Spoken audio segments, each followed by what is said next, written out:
Buenas noches, mi nombre es Claudia Breña Valerio. Soy estudiante de la licenciatura en Derecho en la Universidad Virtual del Estado de Guanajuato. Mi matrícula 210-17110.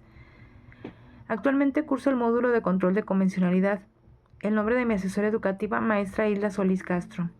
En esta ocasión presentaré el reto número 4, denominado ¿Te atreves a realizar control de convencionalidad?, el cual me encuentro realizando el día 10 de diciembre del 2025. En dicho reto se expone el siguiente caso hipotético. El 10 de junio de 1992 se registró el nacimiento de Rosaura Gómez López, quien hace 6 meses acudió ante el registro civil para solicitar la modificación de su acta de nacimiento, a fin de que ésta fuera acorde a su identidad sexogenérica y se indicara que se trata de un hombre y que su nombre es Nicolás Gómez López. Como la autoridad del registro civil no respondió a su petición, Nicolás presentó un amparo indirecto contra la falta de respuesta. Dentro del juicio de amparo, el registro civil rindió un informe y respondió a la solicitud de Nicolás indicando que, de acuerdo a la legislación local vigente en la entidad federativa, la modificación de acta de nacimiento que solicitó Nicolás debía ser tramitada ante la autoridad judicial. En efecto, el Código Familiar de la entidad federativa distingue dos tipos de procedimientos para la rectificación de actas. Número 1, procedimiento judicial, que es a través de vía juicio especial oral para la adecuación o concordancia sexogenérica en acta de nacimiento. Número 2, procedimiento administrativo, ante el registro civil para el cambio de apellidos en caso de reconocimiento voluntario de un hijo. La pregunta para el caso en comento es: ¿qué harías si fueras juez de distrito y estuvieras conociendo del amparo indirecto? Inciso A, niegas el amparo confirmando que el trámite debe realizarse por vía judicial, o inciso B, concedes el amparo y ordenas al registro civil dar trámite a la solicitud. Si bien el control de convencionalidad es una herramienta fundamental en la labor jurisdiccional del juicio de amparo indirecto, y su ejercicio es un deber que puede llevar directamente a la concesión del amparo solicitado por el quejoso, ya que es obligación de los jueces revisar que las leyes internas, incluido en la Constitución, se ajuste a los tratados internacionales de derechos humanos, como la Convención Americana, debiendo hacer esta revisión de forma oficiosa y verificar si la aplicación de una norma interna afecta a los derechos humanos. Si encuentran que la norma contraviene a la Convención, deben inaplicarla. Por lo que si yo fuera juez de distrito y estuviera conociendo del amparo indirecto, concedería el amparo y ordenaría al registro civil dar trámite a la solicitud.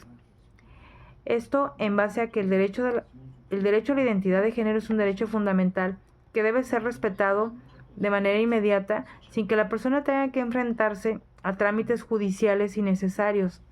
ya que la falta de respuesta por parte del registro civil vulneró el derecho humano de Nicolás de acceso a la justicia,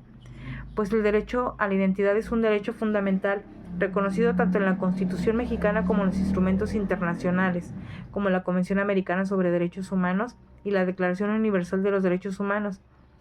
Además, este derecho incluye la identidad de género, lo que significa que todas las personas tienen el derecho a que su identidad de género sea respetada y reflejada en sus documentos oficiales, como lo es el acta de nacimiento. Asimismo, el artículo 1 de nuestra Constitución establece que todas las personas gozarán de derechos humanos reconocidos en ellas y en los tratados internacionales. Ahora bien, el principio pro persona, consistente en interpretar y armonizar el contenido de las disposiciones legales secundarias compatible con la Constitución y los instrumentos internacionales consagrados en el artículo 1 constitucional, el cual establece que en caso de duda sobre la interpretación de normas se debe dar preferencia a aquella que resulte más favorable para la persona. Este principio se deriva de la obligación del Estado a garantizar los derechos humanos y de no obstaculizar su ejercicio. Por otra parte, el artículo 17 de la Constitución mexicana establece el derecho a la justicia, que es un derecho de todas las personas a obtener una justicia de manera pronta, completa y expedita. En este caso, la autoridad del registro civil indicó en su informe que la solicitud de Nicolás debía ser tramitada ante la autoridad judicial, lo que puede interpretarse como una barrera innecesaria para la obtención de la rectificación del acta de nacimiento. Además, el artículo 20 de la Ley de Amparo establece que el juicio de amparo se puede utilizar para impugnar actos que restringen el ejercicio de derechos fundamentales, eso en atención de que la autoridad no dio respuesta a la solicitud de Nicolás. desviando la resolución hacia un procedimiento judicial innecesario, lo que se pudiera considerar como un acto que obstaculiza el ejercicio de su derecho a la identidad y la rectificación de su acta, como es este documento oficial. Ahora bien, el derecho internacional a la protección de personas transgénero, así como el Pacto Internacional sobre Derechos Civiles y Políticos, en su artículo 16 establece que todas las personas tienen derecho a ser reconocidas ante la ley. Además, la Comisión Interamericana de Derechos Humanos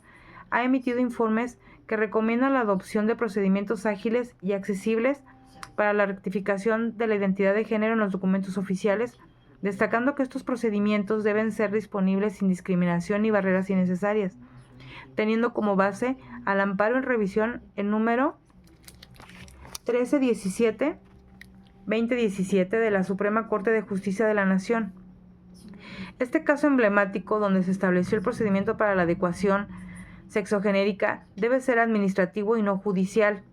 declarando discriminatorio que se obligara a las personas trans a ir a un juicio para rectificar sus documentos. Además, se ordenó a las autoridades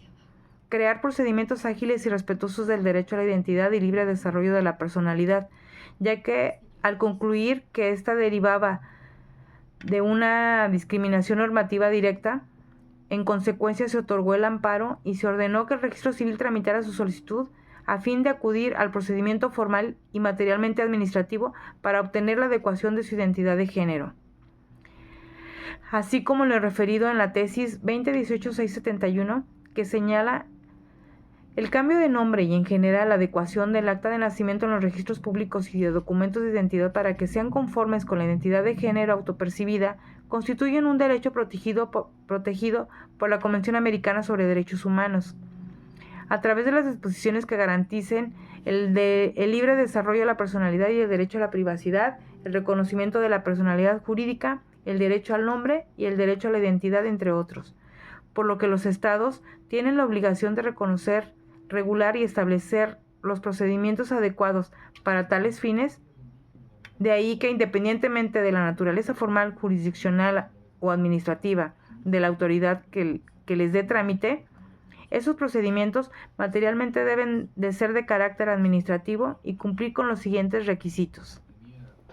estar enfocados a la adecuación integral de la identidad de género autopercibida, estar basados únicamente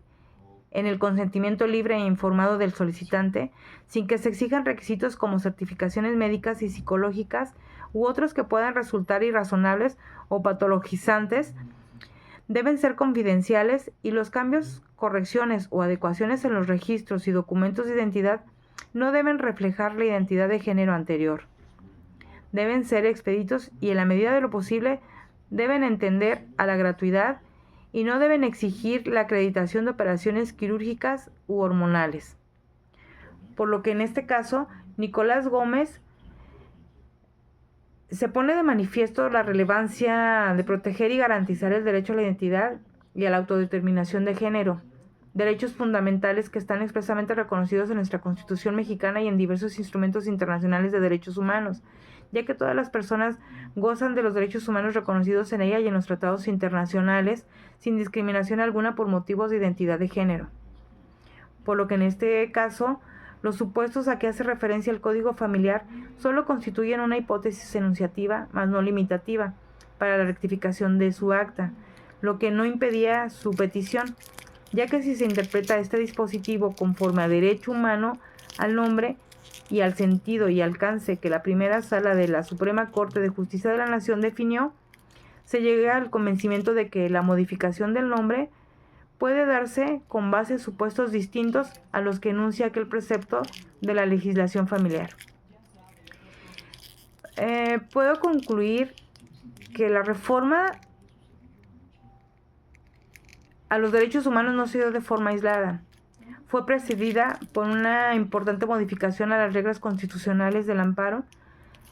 publicada el 6 de junio del 2011, con lo que cambió de manera adjetiva y sustantiva el apartado de derechos humanos constitucionales. A través de esta modificación al amparo, esta se convierte en una garantía jurisdiccional de los derechos humanos, ya que entre otras muchas cosas estableció su procedencia contra actos, leyes u omisiones de la autoridad que violaban los derechos humanos reconocidos tanto en la Constitución como en los tratados internacionales. Es así como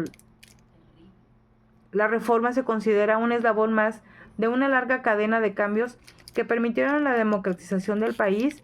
y que apuestan por una consolidación de esta, y en ese sentido se impone el reto de conocer